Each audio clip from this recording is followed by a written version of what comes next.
Úc Tuyền xin chào tất cả các bạn. Ngày hôm nay, Úc Tuyền sẽ trình bày cho các bạn cách nấu sữa đậu xanh lá dứa thơm. Đây là sữa đậu xanh mà mình đã nấu xong rồi nè. Đó, các bạn nhìn nè, nó rất là mịn, không có bị lắng cặn ở bên dưới. Và màu xanh á, là màu xanh tự nhiên, màu xanh nhạt của lá dứa thơm.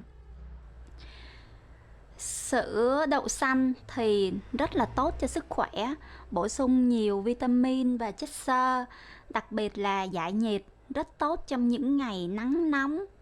Rồi, không nói nhiều nữa, bây giờ mình bắt tay vào làm nha. Để nấu món sữa đậu xanh này thì đầu tiên mình cần đó là đậu xanh cà vỏ. Ở đây mình sử dụng 200g đậu xanh cà vỏ và nấu cho 3 lít nước. Thứ hai, đó là mình dùng đường phèn nha các bạn. Và mình dùng sữa đặc có đường. Đó là cái thứ ba. Và thứ tư, đó chính là nước cốt dừa. Nước cốt dừa này cho vào đậu xanh rất là béo và thơm. Lượng đường và sữa đặc thì tùy theo khẩu phần của các bạn. Các bạn thích uống ngọt nhiều thì mình sẽ cho nhiều đường hoặc là nhiều sữa.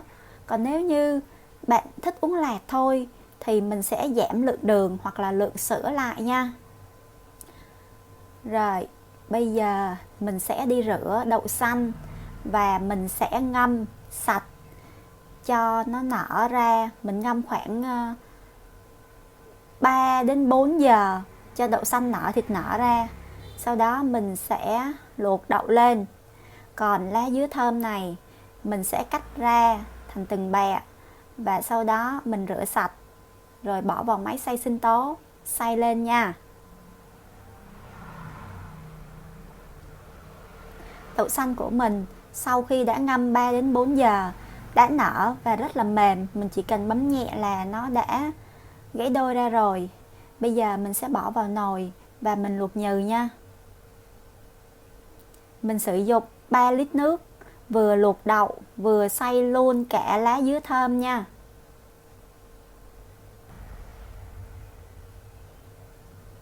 Đậu xanh sau khi đã sôi rồi nè các bạn. Và mình cứ để trên bếp. Mình đun như vậy, khoảng chừng 15-20 phút đó. Cho hạt đậu của mình mềm hơn, nhừ hơn. Thì mình xay nó sẽ rất là nhuyễn, rất là mịn. Uống sữa rất là ngon, không bị cợn ha. Mình cứ để cho bếp sôi như vậy nha. Lá dứa thơm sau khi đã rửa sạch, mình cắt nhỏ ra và xay nhuyễn nha. Mình dùng cối xay, bỏ lá dứa thơm vào và xay ra. Mình nhắc lại lần nữa là mình dùng 3 lít nước, vừa nấu đậu và vừa xay luôn cả lá dứa thơm nha.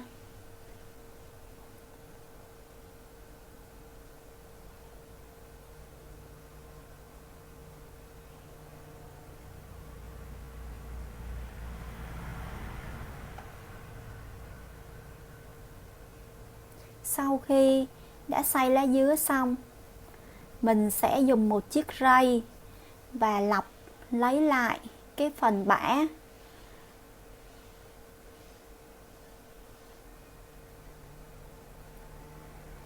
Bây giờ mình sẽ dùng nước của lá dứa này để nêm vào sữa đậu xanh sẽ rất thơm. Đậu xanh sau khi đã nấu nhừ, mình lọc sơ phần nước qua một chiếc rây.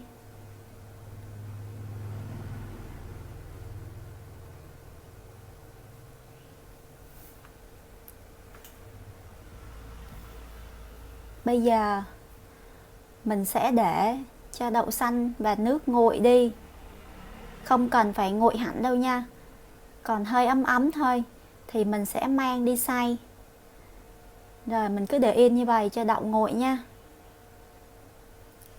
Sau khi đậu đã nguội thì mình sẽ dùng máy xay sinh tố để xay đậu.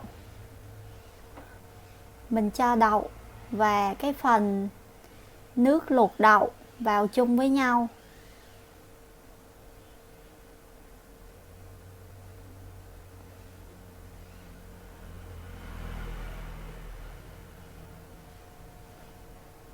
Rồi bây giờ mình sẽ mang đi xay cho nhuyễn. Sau khi đậu xanh đã được xay nhuyễn thì mình sẽ đổ ra một cái nồi.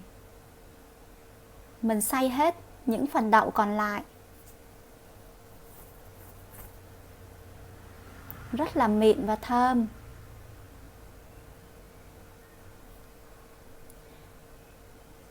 Bây giờ mình sẽ nấu cái phần đậu này với cái phần nước luộc đậu còn lại. Mình đổ chung vào với nhau và quậy đều lên.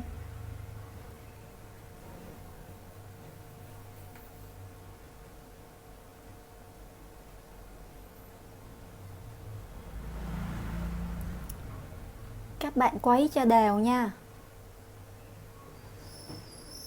Và khi bắt lên bếp, mình cũng phải chú ý là mình vừa nấu vừa quấy nha. Sữa đậu xanh sau khi đã bật bếp lên thì mình sẽ quậy đều. Nếu như mình không quậy thì sữa có thể sẽ bị khét. Khi sữa sắp sôi, mình sẽ cho vào đó một chút xíu muối và tiếp tục quậy.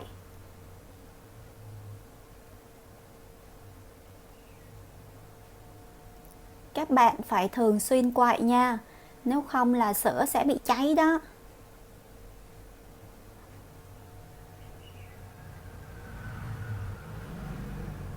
Mình cho đường phèn vào nha.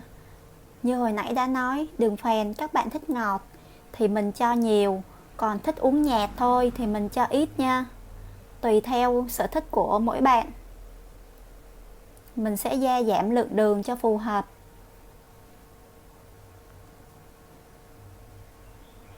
Sau khi đường tan, mình lại tiếp tục. Mình cho cái phần sữa đặc có đường vào nha. Phần sữa này cũng tùy theo sở thích của mỗi bạn thôi. Nếu như bạn thích cho sữa nhiều thì mình sẽ cho nhiều. Bạn thích uống ít sữa thì mình sẽ cho ít thôi. Cho sữa vào mình sẽ quậy đều, cho tan hết.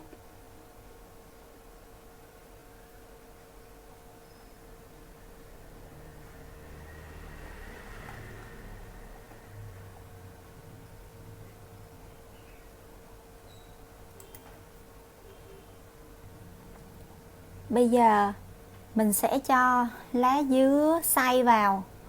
Cái nước của lá dứa xay đó mình sẽ không đổ hết một lúc mà mình múc từng muôi nha. Mình múc từng muôi bỏ vào và mình quậy lên để xem coi cái màu xanh của lá dứa nó như thế nào đã. Mình không cho một lúc đâu nha. Mình cứ cho từng muôi, bởi vì lá dứa này cho nhiều cũng không tốt đâu các bạn.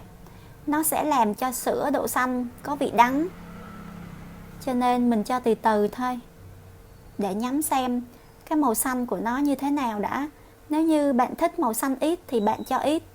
Bạn thích màu xanh nhiều hơn thì bạn sẽ cho nhiều hơn. Nhưng nếu cho nhiều quá thì cũng có thể sữa sẽ có cái vị hậu là mình uống vô nó sẽ hơi đắng. Mình cho 3 muôi rồi. Bây giờ mình sẽ nếm thử xem sữa này có bị đắng hay không. Nếu như sữa không đắng thì mình sẽ cho thêm phần lá dứa còn lại vào. Mình dùng một cái muỗng để mà mình thử sữa nha.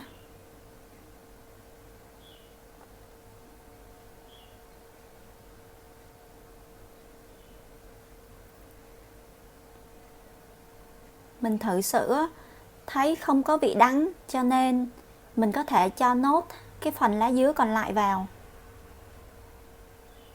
Sữa đã sôi rồi, bây giờ mình lại tiếp tục. Mình cho cái phần nước cốt dừa vào. Bạn lưu ý là mình đổ vào và mình chừa lại cái phần cạnh bên dưới nhé. Bên dưới nó hay có cái phần cạnh màu đen đó. Mình chừa lại.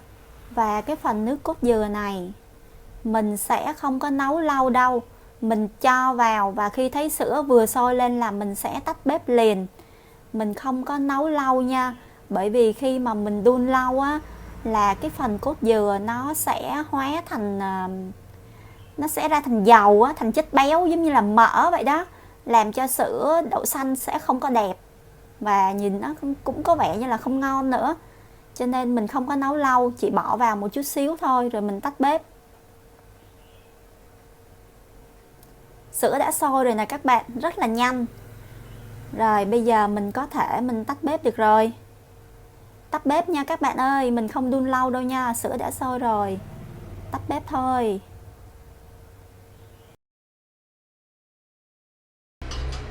Sữa đậu xanh của mình sau khi đã nấu xong, các bạn nhìn nè, sữa sánh mịn, thơm mùi cốt dừa, thơm mùi lá dứa thơm và có màu xanh rất là đẹp. Trong video là cái màu nó không có thật lắm đâu, chứ bên ngoài cái màu nó màu xanh đẹp lắm các bạn ơi.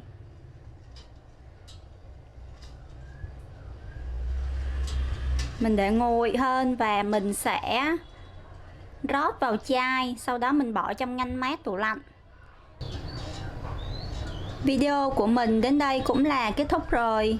Các bạn ơi, các bạn xem video của mình nếu thấy hay và có ý nghĩa thì hãy chia sẻ cho nhiều bạn khác cùng xem. Bạn đừng quên bấm vào nút đăng ký theo dõi. Chúc các bạn thành công. Bây giờ thì bye bye.